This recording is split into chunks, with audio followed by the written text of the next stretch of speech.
എല്ലാവർക്കും നമസ്കാരം. ഞാൻ doctor Shimji, medical director, Saukhya integrated medical centre. മുഖം മനസ്സിൻ്റെ കണ്ണാടിയാണെന്നാണ് പൊതുവെ പറയാറുള്ളത്. അതുപോലെ തന്നെ ശരീരത്തിൻ്റെ അകത്തുള്ള അവയവങ്ങളുടെ ഒരു കണ്ണാടിയാണ് നമ്മുടെ ത്വക്ക്, സ്കിന്ന്. ശരീരത്തിനകത്തുള്ള പല രോഗങ്ങളുടെയും ആദ്യമായിട്ടുള്ള ചില ലക്ഷണങ്ങൾ കാണിച്ചു തരുന്നതും നമ്മുടെ സ്കിന്ന് തന്നെയാണ്. ശരീരത്തിലെ ഏറ്റവും വലിയ ഒരു അവയവമായിട്ടാണ് സ്കിന്നിനെ പരിഗണിക്കുന്നത്. ഉദാഹരണത്തിന് നമുക്ക് ഉണ്ടാകുന്ന കിഡ്നി സംബന്ധമായ രോഗങ്ങൾക്ക് സ്കിന്നിൻ്റെ മുകളിലുണ്ടാകുന്ന കളർ വ്യത്യാസം, നിറവ്യത്യാസമൊക്കെ നമുക്കറിയാം. ലിവറുമായിട്ട് ബന്ധമുള്ള ചില രോഗങ്ങളിൽ നമുക്ക് നീര് വരും. അതിൻ്റെ ഫലമായിട്ട് സ്കിന്ന് വളരെ ഷൈനിങ് ആയിട്ട്, ഒരു വലിവ് ഉണ്ടാകുന്നതിൻ്റെ ഫലമായിട്ടുണ്ടാകുന്ന ഷൈനി സ്കിന്നായിട്ട് മാറുന്നത് നിങ്ങൾക്കറിയാം. മഞ്ഞ നിറത്തിലുള്ള ഒരു വ്യത്യാസം ഉണ്ടാകുന്നതായിട്ട് കാണാം. ഇതേപോലെ തന്നെ ഇന്ന് നമ്മൾ സംസാരിക്കുന്നത് തൈറോയിഡുമായിട്ട് ബന്ധപ്പെട്ട് നമ്മുടെ ത്വക്കിന് മുകളിൽ വരാൻ സാധ്യതയുള്ള ചില കാര്യങ്ങളെക്കുറിച്ചാണ്. ഒരു പക്ഷേ നിങ്ങൾ തൈറോയിഡ് ഡയഗ്നോസ്ഡ് ആയിട്ടില്ലെങ്കിൽ പോലും ഇത്തരത്തിലുള്ള ലക്ഷണങ്ങൾ കണ്ടു കഴിഞ്ഞാൽ നിങ്ങൾക്കൊന്ന് നിങ്ങളുടെ തൈറോയിഡ് ചെക്ക് ചെയ്യാൻ പോലും ഇത് സഹായകരമായേക്കും. ഏറ്റവും ആദ്യമായിട്ട് പറയാനുള്ളത് ശരീരത്തിനകത്തുണ്ടാകുന്ന ചില തിണർപ്പുകളാണ്. ചൊറിഞ്ഞ് തടിക്കുക. ഉദാഹരണത്തിന് ഞാൻ എൻ്റെ കൈ കൊണ്ട് കൈയുടെ മുകളിൽ ഒരു വര വരച്ചു കഴിഞ്ഞാൽ അല്പസമയം കഴിയുമ്പോൾ ഇത് അതേ വലുപ്പത്തിലും അതേ രൂപത്തിലും അല്പം ചുവന്ന നിറത്തിൽ ഒന്ന് തിണർത്ത് ഒരു ചൊറിച്ചലോടുകൂടി വരുന്നതായിട്ട് കാണാം. ഇതിനാണ് പൊതുവേ നമ്മുടെ അർട്ടിക്കാരിയ എന്നൊക്കെ വിളിക്കുക. ഇത്തരത്തിലുള്ള അർട്ടിക്കാരിയ പോലെയുള്ള ഒരു പ്രശ്നം ഉണ്ടാകുന്നതിൻ്റെ പുറകിലും പലപ്പോഴും കാരണം എന്താണെന്ന് നമുക്കറിയില്ല എന്നാണ് പൊതുവേ പറയാറുള്ളതെങ്കിലും ഇതിനകത്ത് തൈറോയിഡിൻ്റെ ഒരു കൈ ഉണ്ട്. തൈറോയിഡ് എന്ന് പറഞ്ഞാൽ സാധാരണഗതിയിൽ നമ്മൾ ഏറ്റവും കൂടുതൽ കണ്ടുവരുന്നത് ഹൈപ്പോ തൈറോയിഡാണ്. നിങ്ങൾക്കറിയുന്നത് പോലെ തന്നെ നമുക്ക് തൈറോയ്ഡ് ഹോർമോണിൽ T3, T4 എന്ന രണ്ട് പ്രധാനപ്പെട്ട ഘടകങ്ങളാണ് ഉള്ളത്. ശരീരത്തിൻ്റെ എല്ലാ ഭാഗത്തേക്കും എല്ലാ കോശങ്ങളിലേക്കും T3, T4 എത്തുന്നുമുണ്ട്. ഈ T3, T4 കുറഞ്ഞു വരുന്ന ഹൈപ്പോ തൈറോയിഡിസം എന്ന് പറയുന്ന കേസിൽ പലപ്പോഴും അർട്ടിക്കേരിയ കാണിക്കാറുണ്ട്. ഇതിൻ്റെ പുറകിൽ ചില രാസപ്രവർത്തനങ്ങളൊക്കെയാണ് നടക്കാറുള്ളത്. അർട്ടിക്കേരിയ ഇത് പ്രധാനമായിട്ട് വരിക ഹാഷിമോട്ടോ തൈറോയിഡൈറ്റിസ് എന്ന് പറയുന്ന വിഭാഗത്തിലാണ്. എന്താണ് ഹാഷിമോട്ടോ തൈറോയിഡൈറ്റിസ്? നമ്മൾ പലപ്പോഴും കേട്ടിട്ടുണ്ട്. ഇത് ഒരു ഓട്ടോ ഇമ്മ്യൂൺ ഡിസോർഡറാണ്. തൈറോയിഡിൻ്റെ ഗ്ലാൻഡിൽ വരുന്ന ഒരു ഓട്ടോ ഇമ്മ്യൂൺ ഡിസോർഡർ. നമ്മുടെ കോശങ്ങൾ തന്നെ തൈറോയ്ഡ് കോശങ്ങൾക്കെതിരെ പ്രവർത്തിക്കുന്നതിൻ്റെ ഫലമായിട്ടാണ് അത്തരത്തിലുള്ള ഹാഷിമോട്ടോ തൈറോയിഡൈറ്റിസ് എന്ന് പറയുന്ന പ്രശ്നങ്ങൾ ഉണ്ടാകുന്നത്. അപ്പോൾ ഇത്തരത്തിൽ ഉള്ള പ്രശ്നങ്ങളുടെ ഒരു ഇൻഡിക്കേഷനായിട്ടും ഈ ചൊറിഞ്ഞ് തണുർപ്പ് അല്ലെങ്കിൽ അർട്ടിക്കേരിയ എന്ന് പറയുന്ന പ്രശ്നം ഉണ്ടാകാറുണ്ട്. നിങ്ങൾക്ക് ഇത്തരത്തിലുള്ള ഒരു പ്രശ്നം ഉണ്ടെങ്കിൽ നിങ്ങളുടെ തൈറോയ്ഡ് ഒന്ന് പരിശോധിക്കുന്നത് നല്ലതായിരിക്കും. പ്രത്യേകിച്ച് തൈറോയ്ഡ് ആൻറ്റിബോഡികൾ പരിശോധിക്കുന്നത് നല്ലതായിരിക്കും. ചിലരെങ്കിലും പറഞ്ഞു വരാറുണ്ട് തൈറോയ്ഡ് ആൻറ്റിബോഡി നോക്കേണ്ട കാര്യമില്ല, അതിൽ വളരെ ശാസ്ത്രീയമായിട്ടൊരു കാര്യവും റിവീൽഡ് ആവില്ല എന്നൊക്കെ പറയാറുണ്ടെങ്കിലും ഇത്തരത്തിലുള്ള ചില ഘടകങ്ങളുമായിട്ട് ഇതിന് വളരെയധികം കണക്റ്റഡ് ആണ്. അതുകൊണ്ട് നിർബന്ധമായിട്ടും ഇങ്ങനെയുള്ള ചില പ്രശ്നങ്ങൾ വരുമ്പോൾ നിങ്ങൾ തൈറോയ്ഡ് ആൻറ്റിബോഡി ചെയ്യുന്നത് നിങ്ങളുടെ ഡയഗ്നോസിസിനെ കൂടുതൽ നന്നാക്കാൻ വേണ്ടി സഹായിക്കും. ഇനി മറ്റൊരു പ്രധാനപ്പെട്ട കാര്യമാണ് വെള്ളപ്പാണ്ട്, വിറ്റിലിഗോ എന്ന് നമ്മൾ വിളിക്കുന്ന വെള്ളപ്പാണ്ട്. ഈ വെള്ളപ്പാണ്ട് നമുക്കറിയുന്ന പോലെ തന്നെ നമ്മുടെ ശരീരത്തിൻ്റെ ത്വക്കിന് നിറങ്ങൾ കൊടുക്കുന്ന ജന്യവസ്തു എന്ന് പറയുന്നത് മെലാനിനാണ്. മെലാനിൻ്റെ കുറവ് കൊണ്ടാണ് ഈ പറയുന്ന വെള്ളപ്പാണ്ട് ഉണ്ടാകുന്നത്.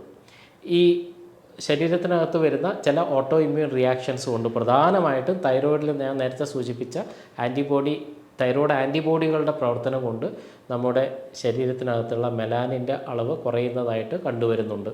അപ്പോൾ വെള്ളപ്പാണ്ട് അല്ലെങ്കിൽ വിറ്റിലിഗോ നിങ്ങൾക്ക് വന്നിട്ടുള്ളത് എന്തുകൊണ്ടാണ് എന്ന് മനസ്സിലാക്കാൻ വേണ്ടിയിട്ടും നിങ്ങൾക്ക് തൈറോയ്ഡ് ആൻറ്റിബോഡിയെ ചെക്ക് ചെയ്യാവുന്നതാണ്. ഇനി മറ്റൊരു പ്രധാനപ്പെട്ട കാര്യമാണ് ഈ ഡ്രൈ സ്കിൻ, ത്വക്ക് ചർമ്മ വരൾച്ച എന്ന് നമ്മൾ വിളിക്കുന്നത്. സിറോസിസ് എന്നൊക്കെ നമ്മളിതിനെ വിളിക്കാറുണ്ട്, സിറോസിസ്. ഈ ചർമ്മ വരൾച്ച പലപ്പോഴും നമുക്ക് എന്തുകൊണ്ടാണ് വരുന്നത് എന്നതിൻ്റെ മൂലകാരണം മനസ്സിലാവാൻ ബുദ്ധിമുട്ടുള്ള ഒരു കാര്യമാണ്. പക്ഷേ ഇത്തരത്തിലുള്ള രോഗികൾ എൻ്റെ അടുത്ത് വരുമ്പോൾ ഞാൻ പലപ്പോഴും ഇവരുടെ തൈറോയ്ഡ് ആൻറ്റിബോഡി നോക്കാറുണ്ട്, അല്ലെങ്കിൽ തൈറോയ്ഡ് ഫങ്ഷൻ ചെയ്യാറുണ്ട്. മിക്ക പേഷ്യൻസും ഹൈപ്പോ തൈറോയ്ഡായിട്ട് കണ്ടുവരുന്നതുമുണ്ട്. അപ്പോൾ പ്രധാനമായിട്ട് ഇത്തരത്തിലുള്ള രോഗികൾക്കുണ്ടാകുന്ന ഇവരുടെ കയ്യിൽ പ്രധാനമായിട്ട് കൈയുടെ ഈ ഒരു ഫോറാം ഭാഗത്തും അല്ലെങ്കിൽ ആമിൻ്റെ ഭാഗത്തും ഒക്കെയാണ് ഡ്രൈനസ് കാണുക. അതേപോലെ തന്നെ കാൽപാദങ്ങൾ, മുട്ടിന് താഴ്ഭാഗത്തേക്കൊക്കെ ഡ്രൈനസ് കാണാറുമുണ്ട്. അപ്പം ഇത്തരത്തിലുള്ള ഒരു പ്രശ്നം വരികയാണെങ്കിൽ അതിൻ്റെ മൂലകാരണമായിട്ട് നമുക്ക് പറയാൻ പറ്റുന്നത് ശരീരത്തിന് സ്നിഗ്ധത കൊടുക്കുന്നത്, ഓയിലി അപ്പിയറൻസ് കൊടുക്കുന്നത് നമ്മുടെ ശരീരത്തിനകത്തുള്ള സെബം ആണ്. ഈ സേബത്തിൻ്റെ ഉൽപ്പാദനം നമ്മുടെ തൈറോയിഡുമായിട്ട് വളരെയധികം കണക്ട് ചെയ്ത് നിൽക്കുന്നു. തൈറോയ്ഡ് ശരീരത്തിനകത്ത് കുറയുകയാണെങ്കിൽ, T3 T4 നമ്മുടെ ശരീരത്തിന് കുറയുകയാണെങ്കിൽ സെബം തീർച്ചയായിട്ടും കുറയും. സെബം കുറഞ്ഞു കഴിഞ്ഞാൽ നമുക്ക് ഡ്രൈ സ്കിന്നിനുള്ള സാധ്യത 10 മടങ്ങ് വർദ്ധിക്കും. അപ്പോൾ ഇത്തരത്തിലുള്ള കാര്യങ്ങൾ മനസ്സിലാക്കിയിട്ട് നമ്മൾ ആ മൂലകാരണം മാറ്റുകയാണെങ്കിൽ, അല്ലെങ്കിൽ അതിനെ നിയന്ത്രണ വിധേയമാക്കുകയാണെങ്കിൽ, തൈറോയിഡിനെ നിയന്ത്രണ വിധേയമാക്കുകയാണെങ്കിൽ നിങ്ങളുടെ ഡ്രൈ സ്കിൻ പൂർണ്ണമായിട്ട് നിങ്ങൾക്ക് മാറ്റിയെടുക്കാൻ വേണ്ടി കഴിയും. അതിന് പകരമായിട്ട് ഈ പല ലോഷൻസും ത്വക്കിൻ്റെ മുകളിൽ പുരട്ടുന്നതുകൊണ്ട് നിങ്ങളുടെ പ്രശ്നം സങ്കീർണമാകും എന്നല്ലാതെ ഇതിൻ്റെ ഒരു ശാശ്വതമായ പരിഹാരം ഉണ്ടാകാറില്ല. ഇനി മറ്റൊന്ന്, ഈ ത്വക്കിൻ്റെ ചില ഭാഗങ്ങൾക്ക് കട്ടി കൂടുക എന്നുള്ള ഒരു പ്രശ്നമാണ്. കെരാറ്റോഡെർമ എന്നൊക്കെ നമ്മൾ വിളിക്കുന്ന, പ്രധാനമായിട്ട് കൈപ്പത്തിയുടെ മുകൾ ഭാഗത്തുള്ള സ്കിന്ന് വളരെയധികം കട്ടിയാവുക, എന്നിട്ട് അത് പൊട്ടിപ്പൊളിഞ്ഞു പോവുക. ചിലപ്പോൾ ആ ഡ്രൈ സ്കിന്ന് വർദ്ധിച്ചതിൻ്റെ ഫലമായിട്ട് അവിടെ എക്സീമ പോലെയുള്ള പ്രശ്നങ്ങൾ ഉണ്ടാകാം. ചിലപ്പോൾ കാലിൻ്റെ പാദങ്ങളിൽ ഇത്തരത്തിലുള്ള പ്രശ്നങ്ങളൊക്കെ ഉണ്ടാകാറുണ്ട്. ഇതും തൈറോയിഡിൻ്റെ ഒരു കോംപ്ലിക്കേഷനായിട്ടൊക്കെ പരിഗണിക്കാവുന്ന ഒരു വിഷയമാണ്. അപ്പോൾ കാര്യമില്ലാതെ നിങ്ങളുടെ കൈവിരലുകൾക്കും ത്വക്കിന് കട്ടിയൊക്കെ വരികയാണെങ്കിൽ നിങ്ങൾക്ക് തൈറോയിഡ് ചെക്ക് ചെയ്യേണ്ടതാണ്. ഇത് എങ്ങനെ മാനേജ് ചെയ്യാമെന്ന് ചോദിച്ചു കഴിഞ്ഞാൽ ഏറ്റവും ആദ്യം ചെയ്യേണ്ടത് വൈറ്റാമിൻ ഇ ആണ്. വൈറ്റാമിൻ ഇ എന്ന് പറയുന്നത് വളരെ പവർഫുള്ളായിട്ടുള്ള ഒരു ആൻറ്റി ഓക്സിഡൻ്റ് ആണ്. അപ്പോൾ വൈറ്റാമിൻ ഇ ശരിയായ അനുപാതത്തിൽ കൊടുക്കുന്നത് നിങ്ങളുടെ സ്കിന്നിൻ്റെ ഈ ഡ്രൈനെസ് മാറ്റാൻ വേണ്ടി സഹായിക്കും. ഇതിന് പുറമെ നിങ്ങൾക്ക് ഒമേഗ 3 എന്നുള്ളത് വളരെ നല്ലൊരു ഓപ്ഷനാണ്. ഒമേഗ 3 റെഗുലറായിട്ട് ഒരു 1000 യൂണിറ്റ് നിങ്ങൾ കൊടുക്കുകയാണെങ്കിൽ നിങ്ങളുടെ സ്കിന്നിൻ്റെ സ്നിഗ്ധത വർദ്ധിപ്പിക്കാനും ഇതുപോലെയുള്ള ഡ്രൈനെസ് കുറക്കാനും, അത് ഈവൻ തൈറോയിഡുമായിട്ട് ബന്ധപ്പെട്ടിട്ടുള്ള പ്രശ്നങ്ങളാണെങ്കിൽ പോലും ഇതിനെ കൃത്യമായ രീതിയിൽ പരിധിയിൽ വരുത്താൻ വേണ്ടി നമുക്ക് കഴിയും. ഇനി വളരെ പ്രധാനമായിട്ട് കൗമാരക്കാരെയൊക്കെ ബാധിക്കുന്ന ഒരു പ്രശ്നമാണ് ആക്നെ അല്ലെങ്കിൽ മുഖക്കുരു എന്ന് നമ്മൾ വിളിക്കുന്നത്. ഈ മുഖക്കുരു ചിലപ്പോൾ കാലം കെട്ട കാലത്തൊക്കെ വരാറുണ്ട്. ഉദാഹരണത്തിന് കുറച്ച് പ്രായമൊക്കെ 30-40 വയസ്സുള്ള ആൾക്കാർക്കൊക്കെ ചിലപ്പോൾ മുഖക്കുരു വരാറുണ്ട്. ഇത്തരത്തിൽ മുഖക്കുരു വരുമ്പോൾ വളരെ അധികം പാനിക് ആകാറുണ്ട് പലരും. കാരണം ഇതൊക്കെ കൗമാരപ്രായക്കാരിൽ വരേണ്ടതാണ്, എന്തുകൊണ്ടാണ് ഇത്രയും പ്രായം കൂടിയിട്ട് ഇത് വന്നത് എന്നുള്ള ചില സംശയങ്ങളൊക്കെ നിങ്ങൾക്കുണ്ടായേക്കാം. ഇത്തരത്തിലുള്ള ഒരു പ്രശ്നം സാധാരണഗതിയിൽ ഉണ്ടാകുന്നത് SHBG എന്ന് പറയുന്ന ഒരു ഹോർമോണിൻ്റെ കുറവ് കൊണ്ടാണ്. സെക്സ് ഹോർമോൺ ബൈൻഡിങ് ഗ്ലോബുലിൻ എന്നാണ് ഇതിൻ്റെ എക്സ്പാൻഷൻ. ഇത് കുറഞ്ഞു കഴിഞ്ഞാലും നമ്മുടെ ശരീരത്തിനകത്ത് ടെസ്റ്റോസ്റ്റിറോൺ എന്ന് പറയുന്ന പുരുഷ ഹോർമോണിൻ്റെ അളവ് വർദ്ധിക്കും. സാധാരണഗതിയിൽ പുരുഷന്മാരിൽ ഇത് കൂടിയിട്ട് തന്നെയാണ് ഉണ്ടാവുക. പക്ഷേ ദൗർഭാഗ്യവശാൽ ഈ SHBG ഹോർമോൺ കുറയുക വഴി ടെസ്റ്റോസ്റ്റിറോൺ ഒരു സ്ത്രീയിലാണ് വർദ്ധിച്ചതെങ്കിൽ ഈ സ്ത്രീകൾക്ക് പ്രത്യേകിച്ചും ഹെർസൂട്ടിസം പോലെയുള്ള പ്രശ്നങ്ങൾ, അല്ലെങ്കിൽ മുഖത്ത് രോമ വളർച്ച പോലെയുള്ള ശരീരത്തിൻ്റെ വിവിധ ഭാഗങ്ങളിലുള്ള രോമത്തിൻ്റെ അമിതമായ വളർച്ച ഉണ്ടാകുകയും അതേപോലെ തന്നെ മുഖക്കുരുവിന് കാരണമാവുകയും ചെയ്യും. അപ്പോൾ ഈ ഹോർമോൺ, ഈ SHBG എന്ന് പറയുന്ന ഹോർമോണിനെ അതിൻ്റെ അളവ് മെയിൻറ്റെയിൻ ചെയ്ത് നിലനിർത്താൻ വേണ്ടി സഹായിക്കുന്നതും തൈറോയ്ഡ് ഹോർമോൺസായ T3 T4 ആണ്.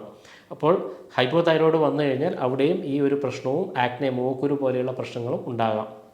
പൊതുവായിട്ട് HSPG ഹോർമോണിനെ വർദ്ധിപ്പിക്കാൻ വേണ്ടി സഹായിക്കുന്ന ഏറ്റവും പ്രധാനമായിട്ട് നമ്മൾ പൊതുവായിട്ട് ഉപയോഗിക്കുന്ന ഒരു ഘടകം എന്ന് പറയുന്നത് ഉലുവയാണ്. ഉലുവയുടെ ഉപയോഗം വർദ്ധിപ്പിക്കുക വഴി നിങ്ങൾക്കൊരു പരിധിവരെ ആക്നെയെ കൺട്രോൾ ചെയ്യാൻ പറ്റുന്നതും ഇതുകൊണ്ടൊക്കെ തന്നെയാണ്. അപ്പോൾ മനസ്സിലാക്കേണ്ടത്, പലപ്പോഴും സ്കിന്നിന് മുകളിൽ വരുന്ന ചില പ്രശ്നങ്ങൾ സ്കിന്നിൻ്റെ പ്രശ്നമായിട്ട് മാത്രം ചുരുക്കി നിങ്ങൾ കാണാതിരിക്കുക. അത് പലപ്പോഴും നിങ്ങളുടെ അകത്തുള്ള അവയവങ്ങളുടെ പ്രവർത്തന ദൗർബല്യത്തെ കാണിക്കുന്നതായിരിക്കാം. അത് എന്താണെന്ന് തിരിച്ചറിഞ്ഞ് ആ രോഗത്തിനുള്ള മൂലകാരണത്തിനെ ഇല്ലാതാക്കുന്നതോടുകൂടി നിങ്ങൾക്ക് പൂർണ്ണമായിട്ട് തന്നെ ഇത്തരത്തിലുള്ള ലക്ഷണത്തിൽ നിന്ന് മോചിതരാകാൻ വേണ്ടി കഴിയുന്നതാണ്. മറ്റൊരു വീഡിയോയിൽ വീണ്ടും കാണുന്നതുവരെ എല്ലാവർക്കും നന്ദി.